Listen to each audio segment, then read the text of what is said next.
안녕하세요. 자, 우리 시즌 5 25주차 수업에서 뭐 10번 이거 되게 어려운 거는 확인했는데 10번은 여전히 두 번째 풀어도 틀려. 나는 여러분들이 이걸 느꼈으면 좋겠다. 아, 내가 어디선 틀렸던 문제인데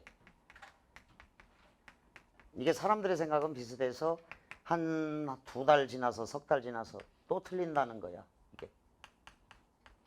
그래서 공부는 반복이 가장 중요합니다.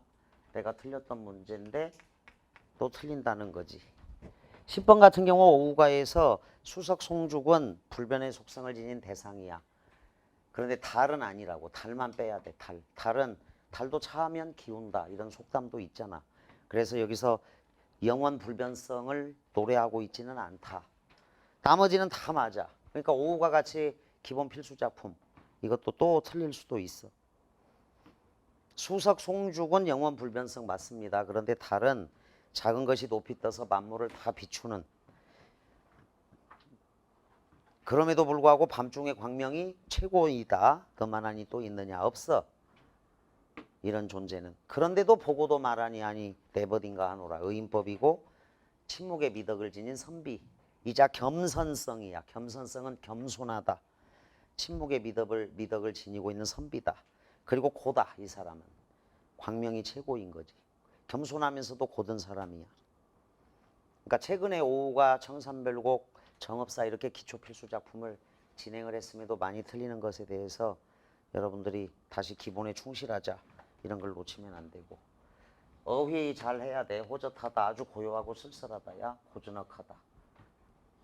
호젓한 골목. 이게 이제 아주 고요하고 쓸쓸하고 무서운 느낌이 들 만큼 으슥한 골목에 쓸 수 있어. 근데 시간 개념에다가는 이슥한 밤 시간. 밤이 깊었다. 밤이 이슥하다. 요건 공간이야. 으슥한 것은. 이런 것도 어휘 문제에 나오니까 참고로. 자, 내 이놈 차후에도 온가라 하겠느냐. 실온가는 곰곰이 생각건데 만일 다시 온가라 오길진데 필시 곤장 밑에 죽겠기에. 실온가는 진짜 온고집 이런 뜻이야. 그래서 나쁜 놈이긴 하지만 개과천선하기 때문에 자, 개과천선에 초점을 맞춰야 돼. 사람은 달라질 수 있어. 사람은 끊임없이 변화하는 존재다. 실온가는 곰곰이 생각건데 만일 다시 온가라 오길진데 필시 곤장 밑에 죽겠기에. 예 온가가 아니오니 처분대로 하옵소서. 이렇게 말하면서도 내가 진짜 온고집인데 이런 생각을 갖고 있죠. 아전이 호령하기를 장체 안동하여. 자, 장정들을 동원하여서 장정들이 직접 데리고 가서 저놈을 월경시키라. 자, 쫓아내라 하니 군노사령 벌떼같이 일시에 달려들어 온갖 놈의 상투를 움켜잡고.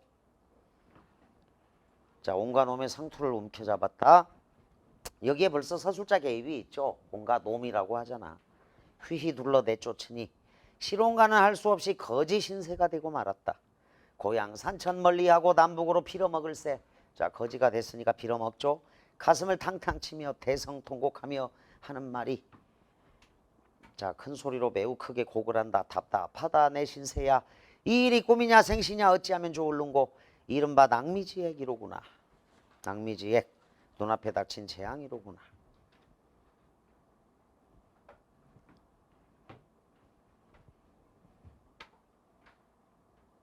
무지하던 고집이 놈 어느덧 허물을 뉘우치고. 자, 무지하던 고집이 놈. 서술자 개입이 있어요. 판소리 어투야. 판소리 사설의 어투다. 어느덧 허물을 뉘우치고 애통하여 우는 소리가. 자, 애통하다 절통하다 억울하다. 애통 절통 이 억울함이 있거든. 왜냐면 내가 진짜인데 가짜 온고집이 나타나서 나를 쫓아냈으니까. 진짜가 가짜가 되고 가짜가 진짜가 됐습니다. 그 심정을 헤아려서 여러분들이 14번을 풀어야 돼. 근데 이게 이제 가장 어려운 문제야. 14번이 어려운 문제. 여러분들이 이제 뒷장면에 치중하면 5번으로 가서 또 틀리는데, 나는 죽어 싼 놈이로되 당상 학발 우리 모친 다시 봉양하고 싶고. 어여쁜 우리 아내 오라에 인연 맺어 일월로 다짐하고 천지로 맹세하여 100년 종사하렸더니 자 아내는 하트를 해줘. 자 한평생 서로 따르고 섬기려 했더니 독수공방 적막한데 임도 없이 홀로 누워 전전반측 잠 못 들어 수심으로 지내는가. 슬아의 어린 새끼 금옥같이 사랑하여 어릴 적에 선마둥둥 내 사랑아 후두둑 후두둑. 엄마 아빠 눈에 안만 나 죽겠네 나 죽겠어. 이 일이 생시는 아니로다. 아마도 꿈이니 꿈이거든 어서 바삐 깨어나라.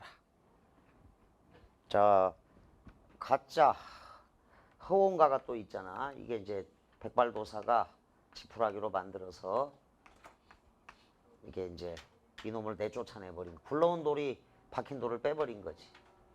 자 굴러온 돌이 박힌 돌 뺀다 이렇게 정리하자. 이 굴러온 돌이 박힌 돌을 내쫓았어.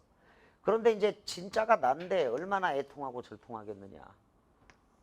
그게 14번 문제의 핵심이야. 기억에서 유추할 수 있는 실온가의 상황과 심정이야.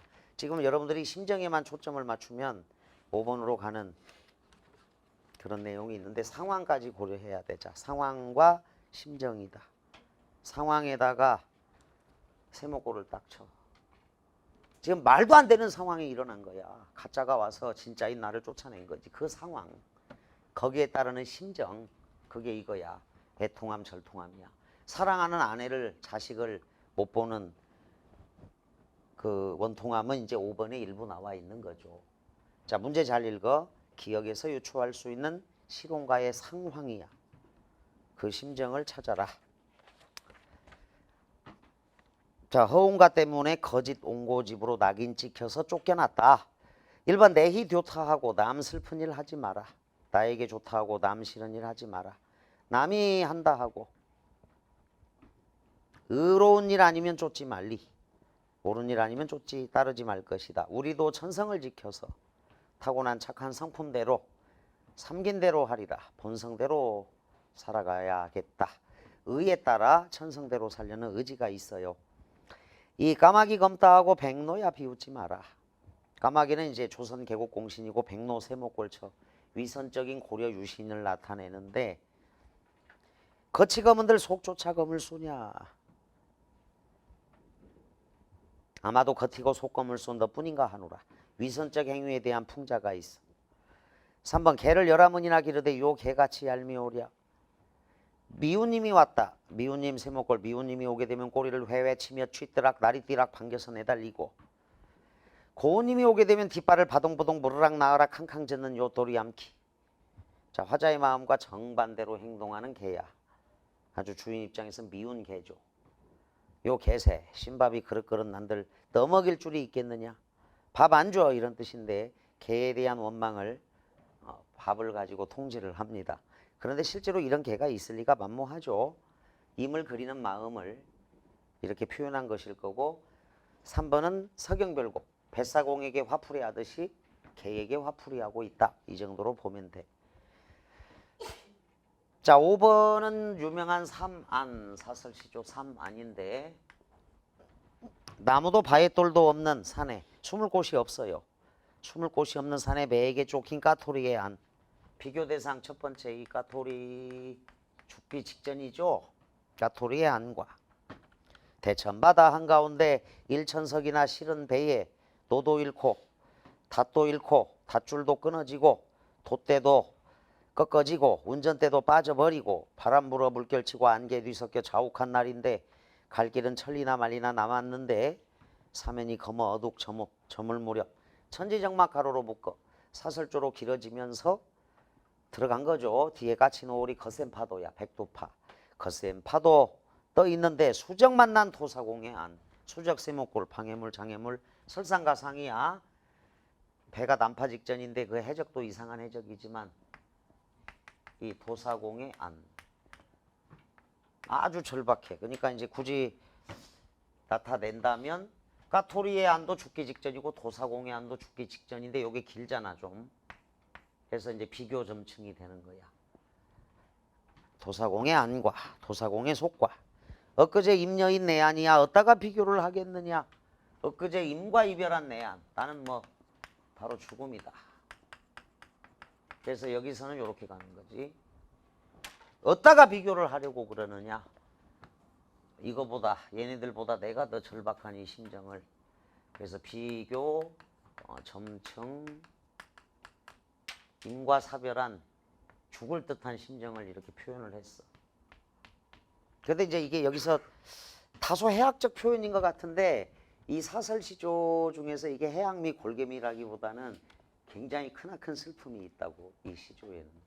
그래서 단순하게 해학 및 골개미라고 처리하기에는 이 시조 과자가 너무너무 절박해. 죽기 직전에. 자, 그래서 5번은 임을 여인 절망적 슬픔, 막막한 화자의 심정. 어디다가 비교를 하리요? 비교할 수 없을 정도로 내가 지금 죽기 직전이다. 5로 많이 갔어. 근데 3번하고도 유사해요. 그렇게 따지면 3번과 5번. 이 부등호를 잘 이해해. 요거 까투리안보다 도사공이 한이 더 절실하고 죽을 지경인데 같다 이렇게 봐도 되고 도사공이 한이 더 심하다. 근데 이제 엊그제 임과 이별한 내 안은 이건 비교 자체가 불가능하다. 페널티킥을 앞둔 골키퍼의 불안이라는 피터 한트케의 소설이 있어. 독일 작가인데 그게 0.3초면 끝나. 근데 수능을 65일 앞둔 수험생의 불안, 이건 더 심한 거지. 65일 동안이나 공부하면서. 그러니까 누구나 불안. 65일 맞나? 66일? 64일? 오늘 며칠 전이야? 64. 내가 어제 65일, 66일, 엊그제. 자, 64일 앞둔 수험생의 불안. 페널티킥을 앞둔 골키퍼의 불안. 어디다가 비교를 해야 돼? 어디다가 비교를 하겠느냐. 자, 페널티킥을 앞둔 골키퍼의 불안을 초장에다 넣고 그 불안감을 갖다가 여기다 초장, 중장에다가 이제 길게 넣고 수능을 65일 앞둔 내 아니야. 어디다가 비교를 하겠느냐. 이렇게 사설시조를 한 편 쓸 수 있는 거지. 자, 비교 점층으로 가면 됩니다. 대조라기보다는 비교야, 이거는. 비교야, 비교. 비교했더니 어디다가 비교를 하리요. 그래서 비교법이라고. 가할하리오의 뜻 적어도 어디다가 비교를 하겠느냐. 비교할 수가 없다. 서리법, 영탄법이야. 자, 근데 이제 5로 가서 틀린 녀석들이 태반이고 4번을 봐. 개야미, 불개야미, 잔등 부러진 불개야미. 개미 알죠? 그 중에 검은 개미가 있고 붉은 개미가 있어. 그걸 불개미라고 해. 이놈들이 때로 달려들면 진짜 무서워. 불개야미. 앞발에 정종 나고, 자, 피부병이야. 뒷발에 종기가 난 불개야미. 종기까지 났네. 광릉 심재 넘어들어. 자, 샘곡에, 광릉의 고개, 샘곡에 넘어들어 가라머리를 가로물고. 호랑이야, 가라머. 자, 개미떼가 호랑이를 물고 축혀들고, 자, 호랑이를 축혀들고 북해를 건넜다는 말이 있습니다.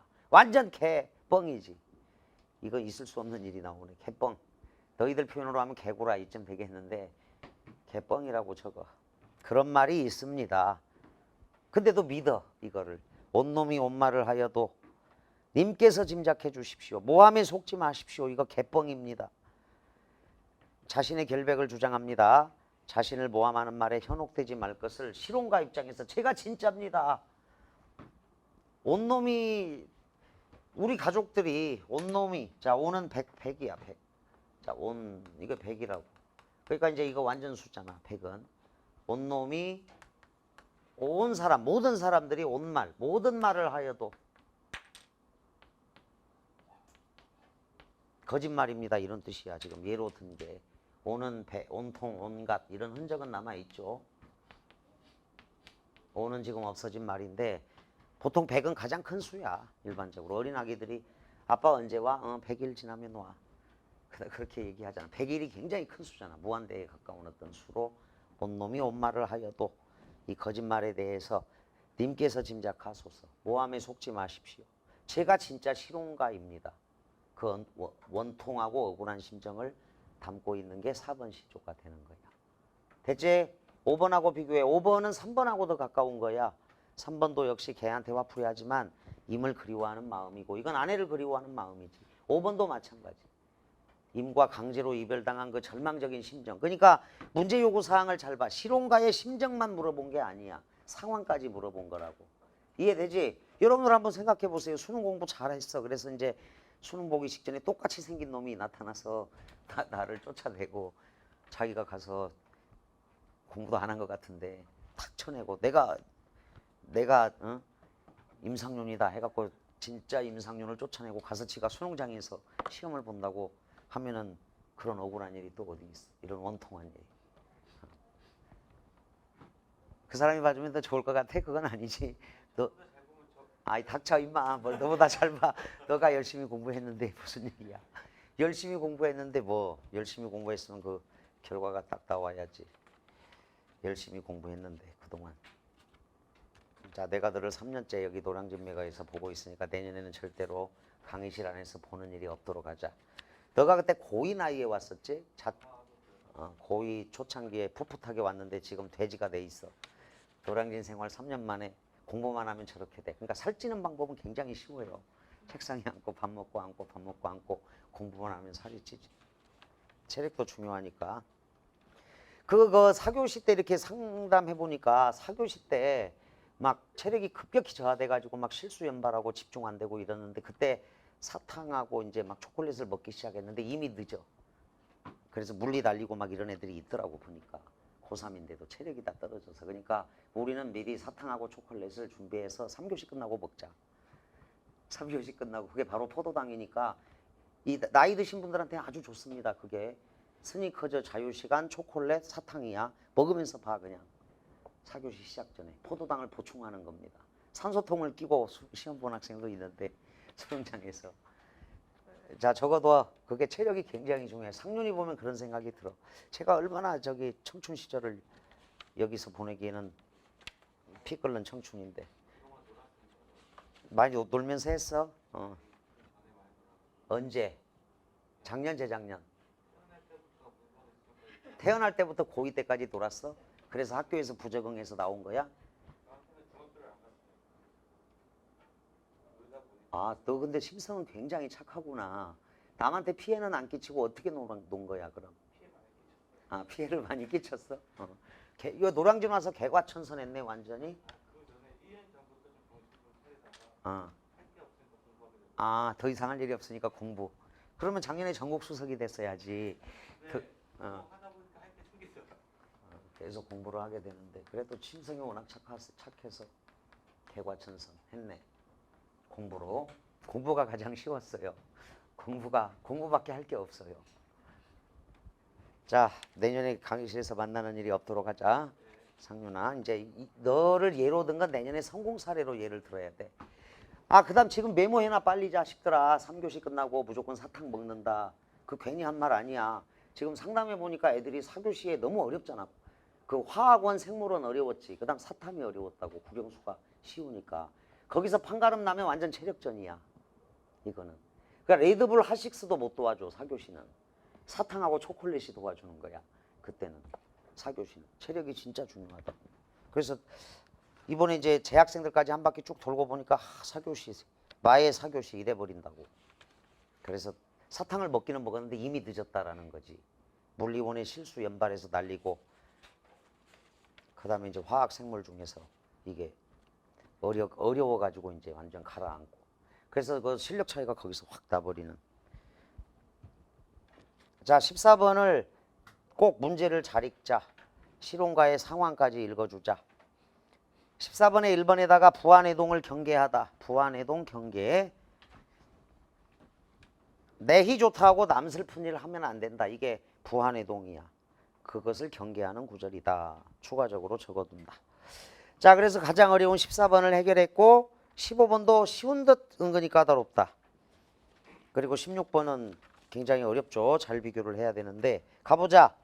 이럴 즈음 허운가의 거동 보세. 판소리 문체야. 판소리 사설 문체. 허운가 딱 대목한 치고 송사에 이기고서 돌아올 때 의기양양하는 거동 진소위. 정말 그야말로 제법 익었다. 서술자계의 편집자적 논평. 얼씨구나 좋을시고 손춤을 휘저으며 노랫가락 좋을시고 이리저리 다니면서 조롱하여 하는 말이 허허 흉악한 놈 다 보겄다. 하마터면 고운 우리 마누라를 빼앗길 뻔하였구나. 자, 15번에 1번 반가움이 호들갑을 떱니다. 깜짝 놀라 반기는 척합니다. 역력히 비꼬는 말투로 말합니다. 너스레를 떨며 아주 거만하죠. 이렇게 예칠 수 있는 거. 1, 2, 3, 4는 돼. 15번에 A에. 가짜 원고집이 진짜 행세를 하면서 다시 부인을 만나면서 하는 말이야. 근데 눈물을 글썽이면 안 되고요. A에서는. 하고 집으로 들어서며 희색이 만면에. 자, 기쁜 빛이 가득하니 온 집안 식솔들이 송사에 이겼다는 말을 듣고 반가이 영접할세. 시롱가의 마누라가 왈칵 뛰쳐 내다르며 허웅가의 손을 잡고 다시금 묻는 말이. 그래 참말 송사에 이겼소이까. 허허 그리하였다네. 그 사이 편안이 있었는가? 세가는 고사하고 자칫하면 자네마저 놓칠 뻔하였다네.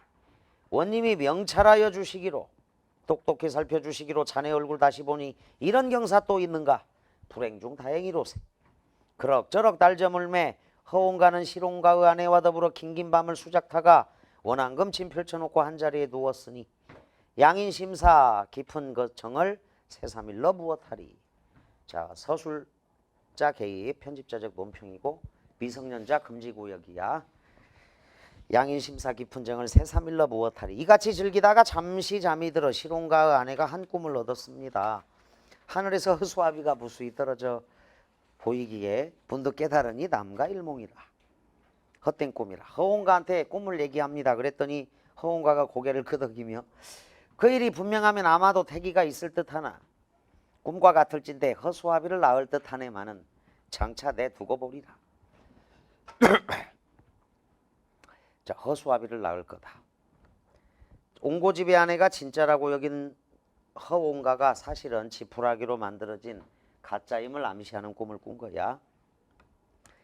이러구러 14기 참에 사근 개월 달이야 달 10달이 참에 시롱가의 아내 몸이 고단하여 자리에 누워 몸을 풀세 진양성중 가가조에 개구리 해산하듯 돼지가 새끼 낳듯 부수히 퍼났는데 하나 둘 셋 넷 부직의 수로다.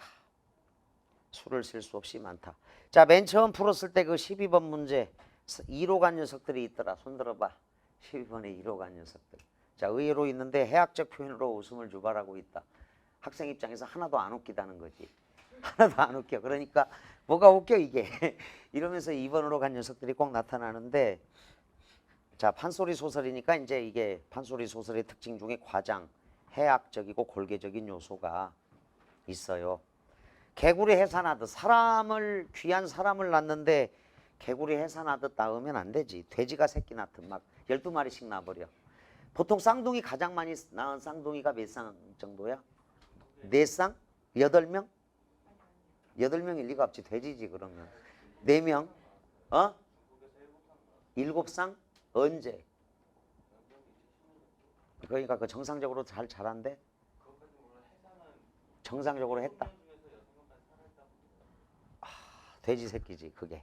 돼지가 새끼 낳으면 이렇게 나 9마리 12마리까지 낳아버려. 개구리는 막 10,000마리 낳아. 그리고 막 알을 10,000마리 낳은 다음에 한 7,000마리는 자기가 먹어. 또 개구리는 그게 영양분이니까. 올챙이는 저 밥이야. 개구리 밥. 그냥 몽땅 낳고 몽땅 먹고 그냥 막. 우리는 그 살아나는 놈만 이제 존재하는 거야. 그러니까 안 웃기냐고. 너 웃잖아 지금. 개구리 해산하듯 돼지가 새끼 낳듯 무수히 퍼났는데 하나 둘 셋 넷 부지기로 수로다. 부지기 수로다.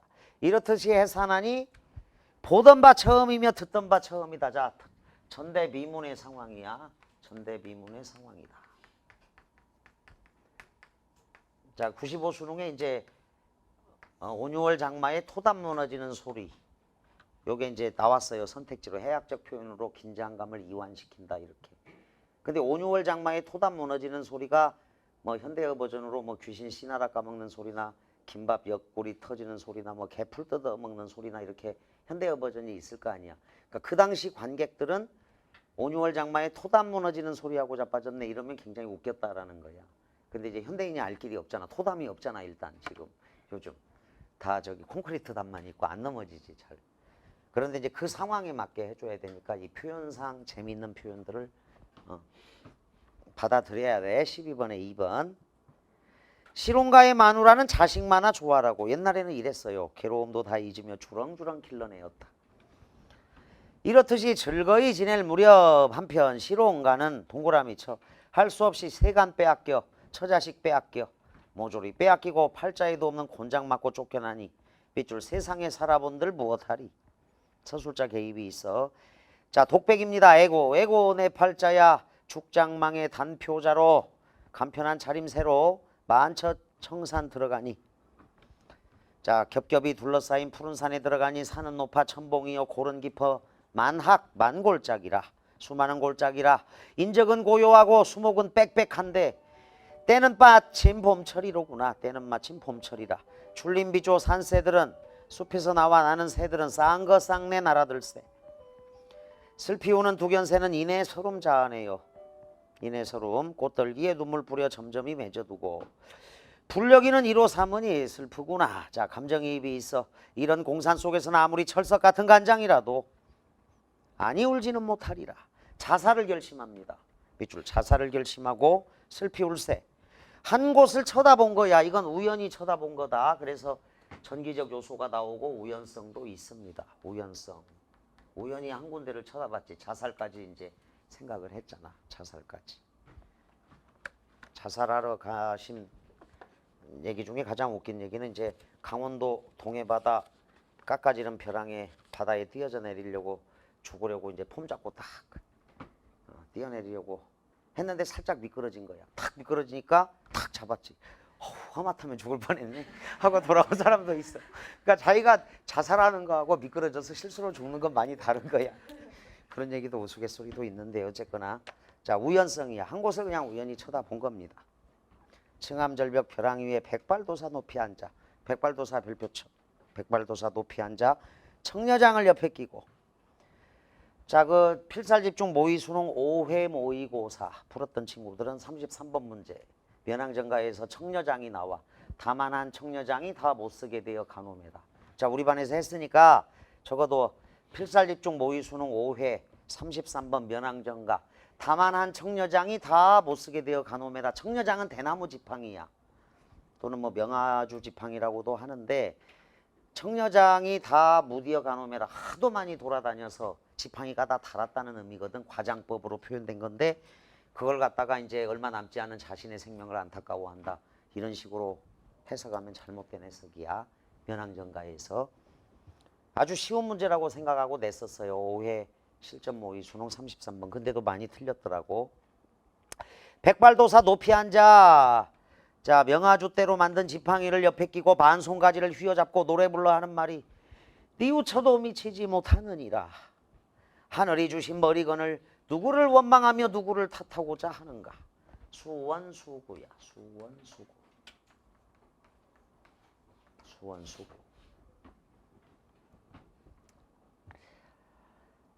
시론가는 이 말을 다 들으며 어찌할 줄 모르는 듯 도사 앞에 급히 나아가 합장별에 급히하며 애원합니다.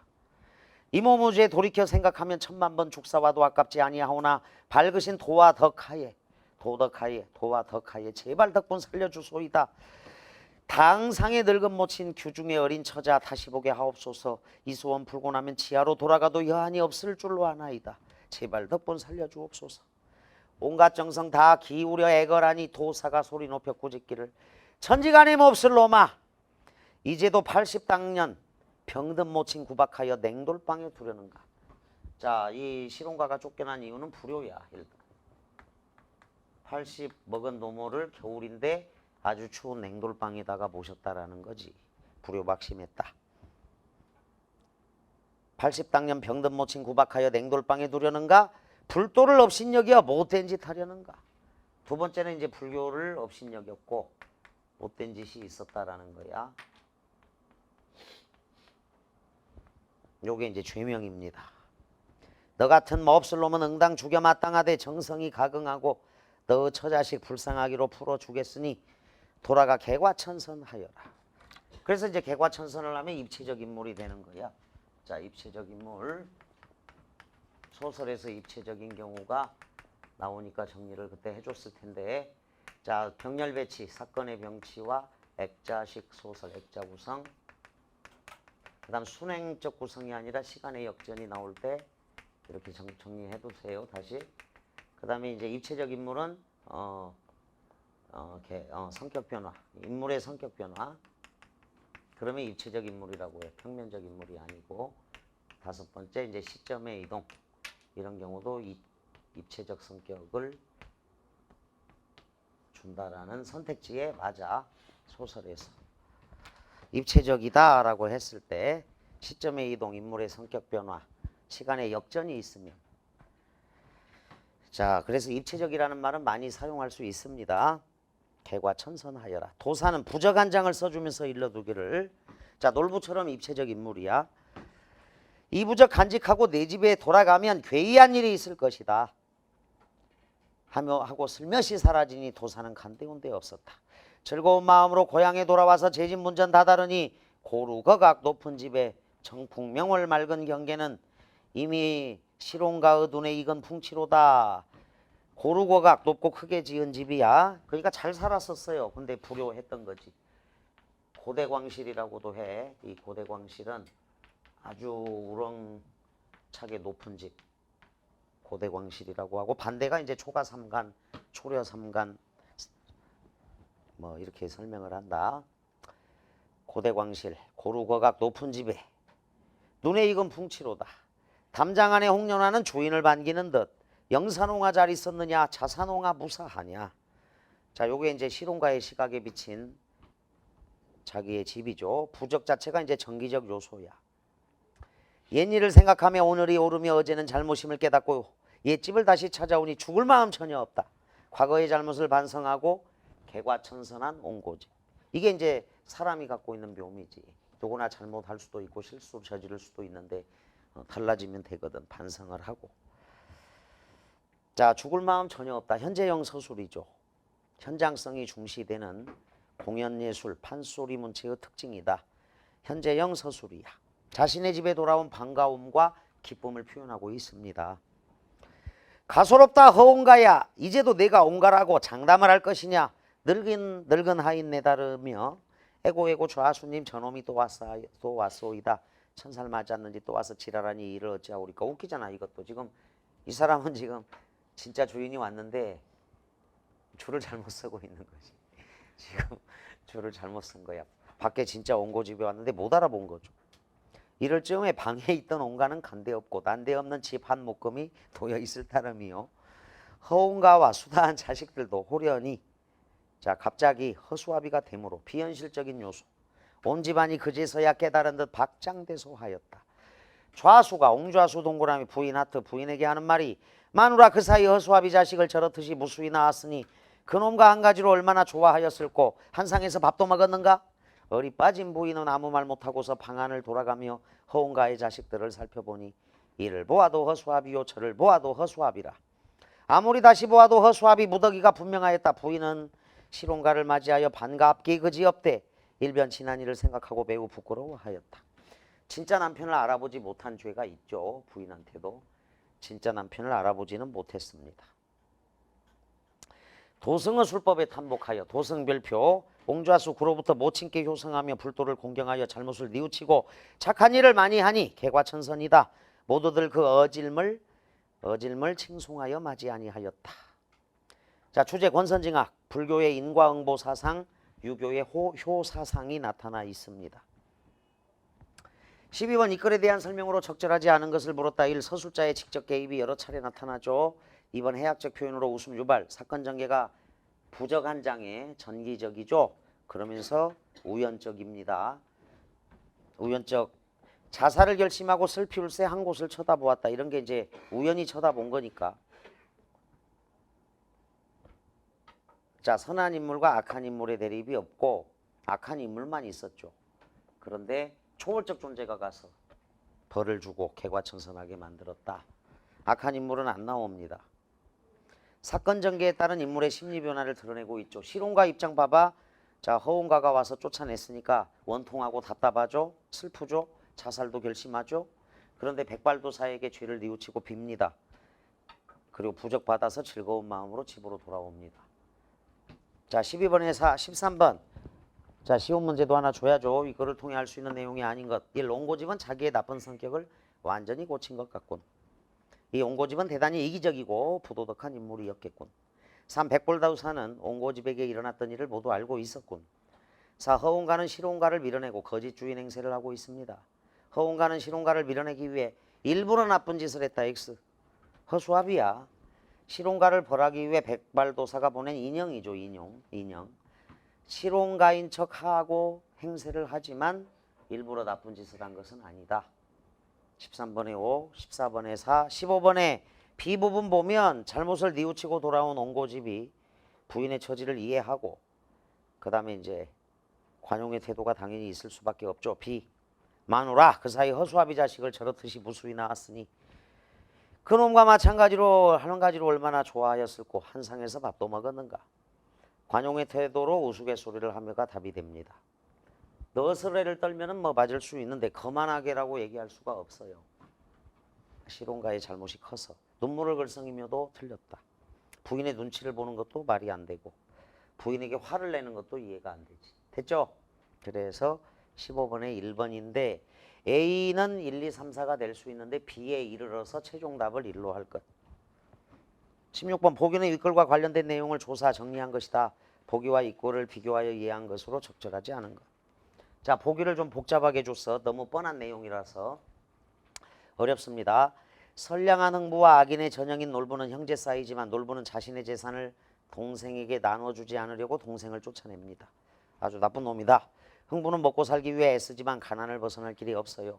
결국 위기에 처한 제비를 구해줌으로써 흥부는 제비의 보답으로 제비를 별표쳐 부자가 되고 놀부는 일부러 제비 다리를 부러뜨려 결국 그 앙화를 입는다. 놀부가 위기에 처하자 흥부가 구해줌으로써 놀부는 개과천선하여 형제가 화락하게 지내는 행복한 결말이다. 보기 1호가 장현읍에 있는 용수는 원래 장제첨진의 집터였지. 그 장제첨진은 부자면서도 나쁜 일을 저지르고 매우 인색했어. 그런데 하루는 그 영감의 소문을 듣고 근처 불타산의 스님이 자 스님 별표쳐 시주를 청하려고 그 집에 찾아갔어. 그랬더니 영감은 시주는 안 주고 안 주면 그걸로 끝내야지. 왜 소리를 지르며 쇠똥을 퍼주는 거야. 쇠똥을 퍼주며 쫓아냈다. 이게 이제 악행을 한 거죠. 안 주면 안 주지 왜 쇠똥까지 퍼줘. 그때 우물가에서 그걸 본 며느리가 씻고 있던 쌀을 시주했대.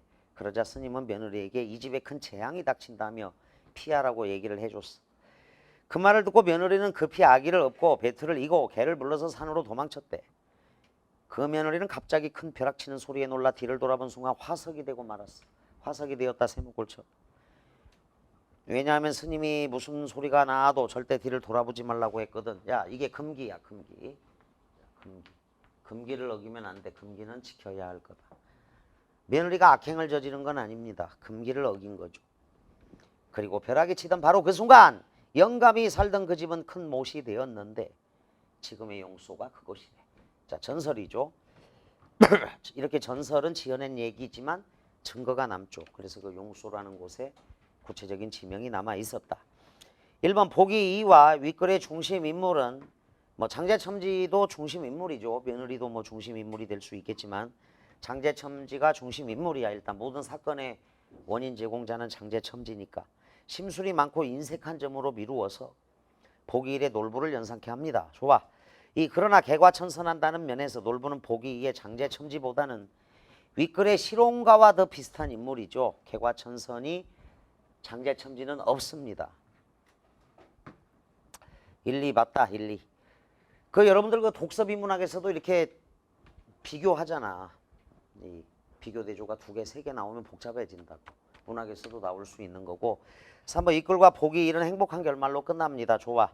개과천선이 있었으니까.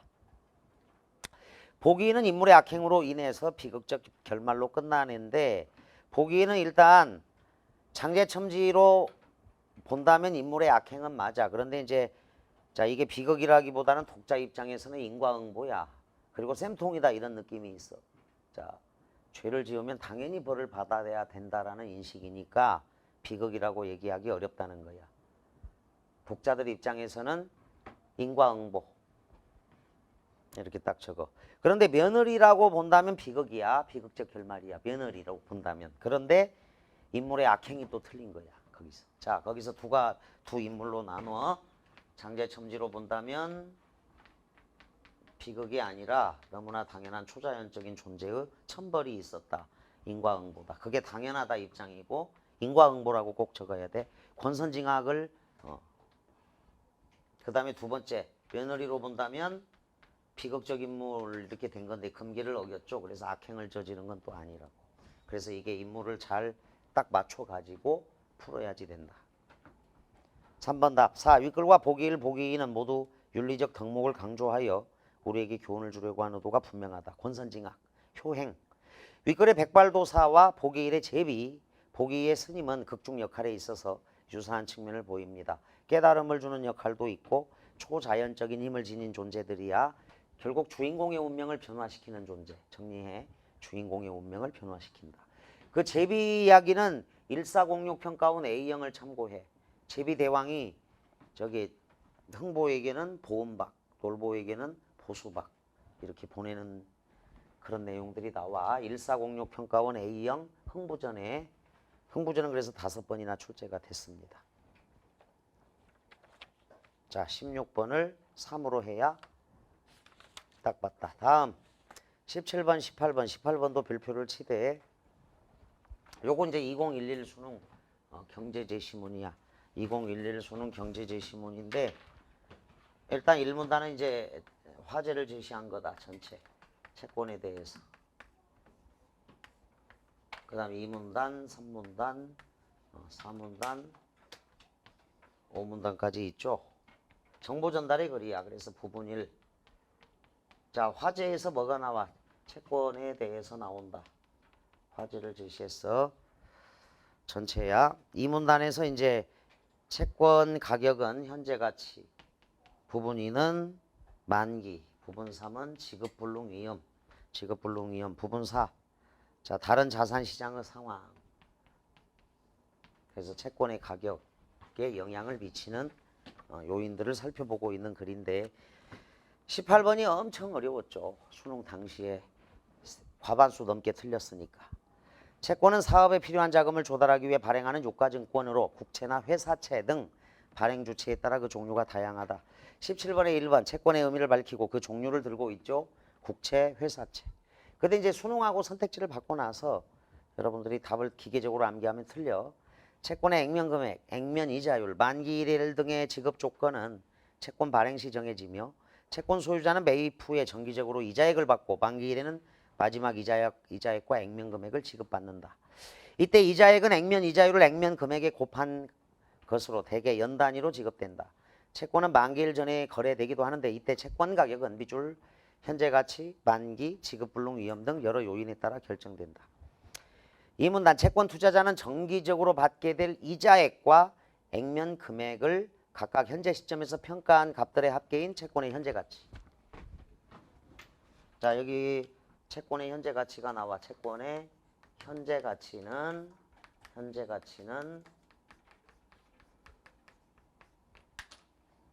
거기 나온 대로 이자액과 액면 금액이야. 이자액 플러스 액면 금액. 그래서 제시문에서 끌어온답시고 딱 여기까지만 끌어오면 자, 채권의 현재 가치를 100으로 하자. 이자액이 20이라고 하자. 액면 금액은 80이라고 하자. 그러면 18번의 5번 선택지 액면 금액은 80은 채권 현재 가치에서 이자액을 뺀 것이다. 자, 100 빼기 20은 80이 되니까 단순하게 보면 18번의 5번이 맞을 것 같단 말이야. 그런데 이게 중요한 건 현재 가치거든. 그리고 제시문을 제대로 끌어오려면 채권 투자자는 정기적으로 받게 될 이자액과 액면 금액을 각각 현재 시점에서 자, 각각 현재 가치니까 현재 시점에서 평가한 값들의 합계야. 그러니까 현재 시점에서 평가한 이자액과 현재 시점에서 평가한 액면 금액이 채권의 현재 가치야. 그래서 그 18번에 5번 매력적인 오답인데 이렇게 고쳐야지. 현재 시점에서 평가한 액면 금액은 채권의 현재 가치에서 현재 시점에서 평가한 이자액을 뺀 것이다. 이렇게 고쳐줘야 되는 거야. 됐지? 요게 꼭 들어가야 돼. 현재 시점에서 평가한. 요게 안 들어가면 안 됩니다. 이건 반드시 들어가야 돼. 그래야 18번이 이해가 될 것이다. 다음 또 채권은 현재 가치에서 채권의 매입 가격을 빼야죠. 또 매입 가격을 뺀 순수이익의 크기를 따진다.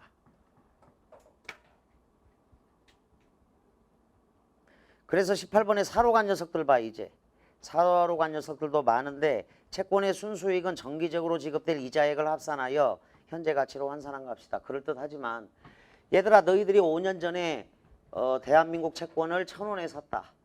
근데 지금 10,000원으로 올랐어. 5년 지났더니. 그럼 순수이익은 얼마야? 9,000원이지. 처음 내가 산 1,000원 투자 금액은 빼야 될 거 아니야. 순수이익이니까. 1,000원 주고 산 게 10,000원으로 올랐다. 그러면 순수이익은 9,000원인 거야. 1,000원은 빼야 되잖아. 그래서 4번 봐. 채권의 순수이익은 정기적으로 지급될 이자액을 합산하여 현재 가치로 환산한 값이다 그랬는데 빼기 채권의 매입 가격이 있어야죠.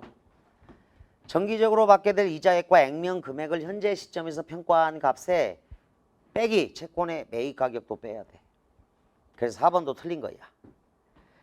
자, 이 문단 가자. 채권 보유로 미래에 받을 수 있는 금액을 현재 가치로 환산하여 평가할 때는 금리를 반영한다. 가령 금리가 연 10%이고 내년에 지급받게 될 금액이 110원이라면 110원의 현재 가치는 100원이다. 즉 금리는 현재 가치에 반대 방향으로 영향을 준다. 따라서 금리가 상승하면 채권의 현재 가치가 하락하게 되고 이에 따라 채권의 가격도 하락하게 되는 결과로 이어진다. 인과적 설명입니다. 이처럼 수시로 변동되는 시중금리는 현재 가치의 평가 구조상 채권 가격의 변동에 영향을 주는 요인이 됩니다. 인과적으로 설명하고 있어. 17번에 2번. 금리가 채권 가격에 미치는 영향을 인과적으로 설명한 거야. 따라서 이에 따라 요인이 된다. 3문단 부분이 채권의 매입 시점부터 만기일까지 기간인 만기도 채권의 가격에 영향을 준다. 일반적으로 다른 지급 조건이 동일하다면 만기가 긴 채권일수록 가격은 금리 변화에 더 민감하므로 가격 변동의 위험이 크다. 채권은 발행된 이후에는 만기가 점점 짧아지므로 만기일이 다가올수록 채권 가격은 금리 변화에 덜 민감해진다. 따라서 쭉 밑줄. 투자자들은 만기가 긴 채권일수록 높은 순수이익을 기대하므로 액면 이자율이 더 높은 채권을 선호한다. 18번에 2번 답 중에 하나. 여러분들 은행에다 저금할 때 1% 주는 은행하고 2% 주는 은행. 요즘은 뭐 2%도 높은데 저금리 시대라서 2% 주는 은행, 즉 이자율이 높은 은행에다 저금을 하게 되어 있지. 일반적으로 이자율이 높은 게 더 고객들 입장에서는 좋은 거야. 4. 또 병렬 배치죠. 지금 부분 1, 2, 3, 4는 병치야. 얘들아 이건 병렬 배치야. 병치가 된다. 또 액면 금액과 이자액을 약정된 일자에 지급할 수 없는 빚줄 지급불능 위험도 채권 가격에 영향을 준다. 예를 들어 채권을 발행한 기업의 경영 환경이 악화될 경우 그 기업은 지급 능력이 떨어질 수 있다. 이런 채권에 투자하는 사람들이 위험을 감수해야 합니다. 따라서 보상을 요구하죠. 이에 따라 채권 가격은 상대적으로 낮게 형성되는 거야. 지금 대한민국은 안정된 채권일 거야. 그런데 불과 한 달 전에 북한 놈들이 지뢰 도발 일으키고 자 전쟁 직전까지 가면 갑자기 대한민국은 아주 위험한 국가가 돼버려. 전쟁이 일어나면 채권을 갚을 능력이 없는 거잖아. 전쟁을 치르니까. 그러면 지급불능 위험이 확 높아져. 그럼 채권이 확 떨어지는 거야. 이해되지? 위험한 회사, 위험한 나라. 미국 채권이 안정되어 있어. 상대적으로 대한민국 채권이 더 안정되어 있는 거야. 미국 채권이 안정되어 있지. 그렇게 생각을 해야 돼. 지급불능 위험은 꽤 큰 거죠. 투자할 때. 자, 이게 18번에 2번이 딱 돼. 지급불능 위험이 커진 채권을 매입하려는 투자자는 왜 위험이 큰 거를 매입하려고 하지? 높은 순수이익을 기대하는 거지 당연히. 쪽박 아니면 대박. 이렇게 쪽박 아니면 대박으로 가는 거야. 부도 나면 끝장나는 거고 종이 조각 되는 거고. 5문단. 한편 채권은 서로 대체가 가능한 금융자산의 하나이기 때문에 다른 자산 시장의 상황에 따라 가격에 영향을 받기도 한다. 가령 주식시장이 호황이어서 주식 투자를 통한 수익이 커지면 상대적으로 채권에 대한 수요가 줄어서 채권 가격이 하락할 수도 있다. 17번에 1. 채권의 의미를 밝히고 종류를 들고 있어요. 이 금리가 채권 가격에 미치는 영향을 이 문단에서 2문단 인과적으로 설명합니다. 3. 유사한 원리를 보이는 현상에 빗대었다. 유추. 자, 비유 유추가 없어요. 비유 유추가 없다. 비유적 예시도 없어. 유사한 상황. 유사한 원리를 보이는 현상에 빗대었다. X해. 채권의 특성을 설명하고 있다. 틀렸습니다. 비유 유추가 그래도 일반적으로 나타난 게 2012 수능 43번 참고해봐. 2012 수능 43번에 자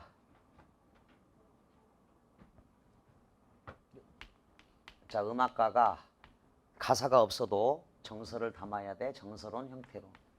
그러면 이제 마치 웅변가가 일관된 논지를 빌고 나가서 자신의 주장을 강화하듯이 음악가도 그렇게 할 수 있다. 이런 식으로 이제 유추적용이 있는 2012 수능 43번이 가장 어려웠던 문제야. 2012 43번이 최고 난도였는데 2번 선택지야. 근데 비유 유추까지는 있고 또 뒤에는 틀려. 비유 유추에 쉬운 예를 그냥 들어놓은 거야. 비유 유추에게. 3번 답. 유사한 원리를 보이는 현상에 빗대었다. 원관념, 보조관념이 있어야 돼. 음악가와 웅변가의 역할처럼 이렇게. 4. 채권의 지급불능 위험과 채권 가격 간의 관계를 설명하기 위해 예시를 들었죠. 3문단에도 예를 들어 채권을 발행한 기업 경영 환경이 악화될 경우 이렇게 나옵니다. 5. 채권 가격을 결정하는 데 영향을 미치는 요인을 몇 가지로 나누어 설명하고 있다. 4가지네. 자, 만기 지급불능 위험, 그리고 현재 가치, 그리고 다른 자산 시장의 상황에 따라서. 17번을 3으로 합니다. 18번 1. 일반적으로 지급불능 위험이 낮아. 얘들아 안정한 채권이야. 저거 안정성 있는 채권이라고. 그러면 위험률이 떨어져. 그러니까 상대적으로 액면 이자율이 낮죠. 이자율을 높게 줄 이유가 없잖아. 안정된 채권인데. 그래서 우체국 이런 데다 적금하고 이러면 굉장히 안정되어 있거든. 우체국은. 그러니까 이자율이 가장 낮지. 대신 안정하지. 위험률이 낮아. 지급불능 위험이 낮다라는 건 안정성 있는 채권이라는 거야. 2번 답이고 다른 지급 조건이 같다면 채권의 액면 이자율이 높을수록 당연히 좋죠. 액면 이자율이 높으면 인기 있는 채권이죠. 인기가 높죠. 따라서 채권 가격은 상승하죠. 너도나도 이자율 높은 쪽으로. 4번 채권의 순수 이익은요. 채권의 현재 가치, 즉 정기적으로 받게 될 이자액과 액면 금액을 현재 시점에서 평가한 값. 그러나 채권의 매입 가격은 빼야 돼. 채권의 순수 이익은 정기적으로 지급될 이자액을 합산하여 현재 가치로 환산하고 이자액, 액면 금액, 현재 시점에서 평가한 다음 채권의 매입 가격을 빼야 한다. 채권이 발행될 때 정해지는 액면 금액. 자, 액면 금액 앞에다가 현재 시점에서 평가한 액면 금액은 채권의 현재 가치에서 또 현재 시점에서 평가한 이자액을 뺀 것이다. 이렇게 정리를 해야 돼. 됐죠? 자, 그래서 비교적 어려운 18번, 14, 15, 16 다 살펴봤는데 여러분들이 이제 틀린 문제를 또 틀린 학생들도 분명히 있으니까 2011 수능을 풀었는데도 또 18번 틀릴 수도 있고 본고 직전도 이제 이렇게 또 틀리는 거가 나의 취약점이고 그걸 극복하면 사실은 뭐 1등급 기본 100점으로 갑니다. 자, 그래서 지금 시즌5는 이제 국어 외신 파이널의 형태로 진행이 되는데 우리가 그 마무리 필살기도 좀 꼭 병행을 해줘서 수능날 어렵게 나올 때를 대비한다. 하여간 분명하게 수능은 이번 수능은 9월보다는 어려워지는데 그 어려움의 정도를 이게 평가원에서 딱 이 두부 못 자르듯이 정확히 할 수가 없어. 막 어려워져 버릴 수도 있고 그냥 약간 어려워질 수도 있는데 항상 최악의 상황을 대비하는 공부를 하는 게 가장 좋습니다. 오랜 시간 고생 많았습니다. 감사합니다.